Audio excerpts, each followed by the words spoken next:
अमरावती के बडनेरा में एक 28 वर्षीय युवक की निर्दयी हत्या ने इलाके में तनाव पैदा कर दिया है। पुलिस ने अब तक 3 आरोपियों को गिरफ्तार किया है। घटना की जानकारी मिलने के बाद भाजपा सांसद अनिल बोंडे ने बडनेरा पुलिस स्टेशन का दौरा कर कार्रवाई की मांग की। विशेष रूप से सांसद ने कहा कि मृतक का अंतिम संस्कार तब तक नहीं होना चाहिए जब तक सभी आरोपी गिरफ्तार नहीं होते।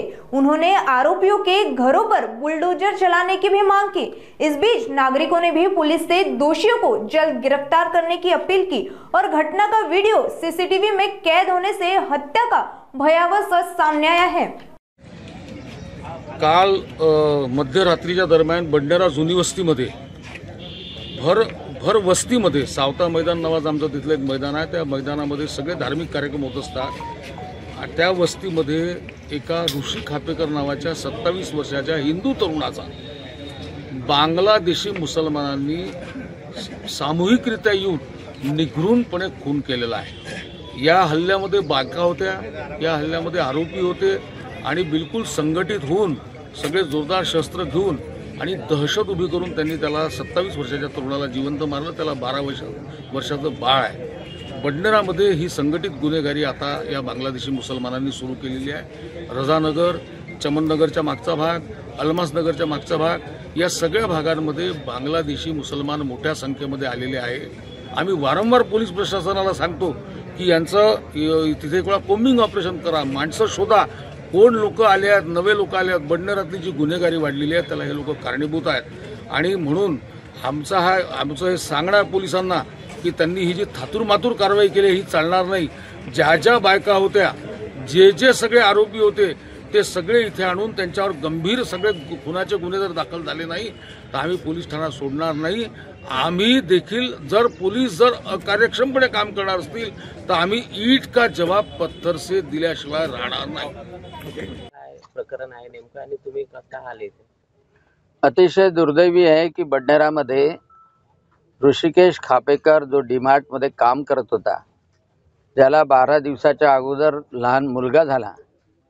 त्या 28 वर्षाच्या युवकाचा 8 मुस्लिम आणि 4 मुस्लिम स्त्रिया आणि त्याच्यासोबत त्यांचे चिल्लेपाल्ले येऊन त्याच्या घरात जाऊन त्याच्यावर हल्ला केला, चाकूनी मारलं आणि मुलगा तिथल्या तिथे मरण पावला। आज पोलीस स्टेशनला याच्यासाठी आलो की अजूनपर्यंत आरोपी 2-3 जण आणले आणि रात्रीपासूनची घटना आहे। संपूर्ण बडनेरा भयग्रस्त, तणावग्रस्त आणि संतप्त झालेला आहे। सगळे लोक इथे पोलीस स्टेशनच्या तिथे आहे आणि या पोलिसांनी बडनेरामध्ये गुंडागर्दीला पोचलेला आहे असं म्हणायला हरकत नाही। इथं गुटखा चालते, इथे एमडी मिळते, इथे अनधिकृत घरं बांधल्या जातात, बांगलादेशींना आश्रय दिला जातो, बोगस आधार कार्ड बनवले जातात आणि पोलीसचा ठाणेदार जो आहे तो हातावर हात देऊन बसलाय। आणि म्हणून आम्ही ठरवलं, त्याची आईची मागणी आहे की जोपर्यंत सगळेच्या सगळे गुन्हेगार अटक होत नाही तोपर्यंत अंत्यसंस्कार त्या मुलावर करायचे नाही। अंत्यसंस्कार तेव्हाच होतील जेव्हा सगळे आरोपी इथे आणून बसवले जातील।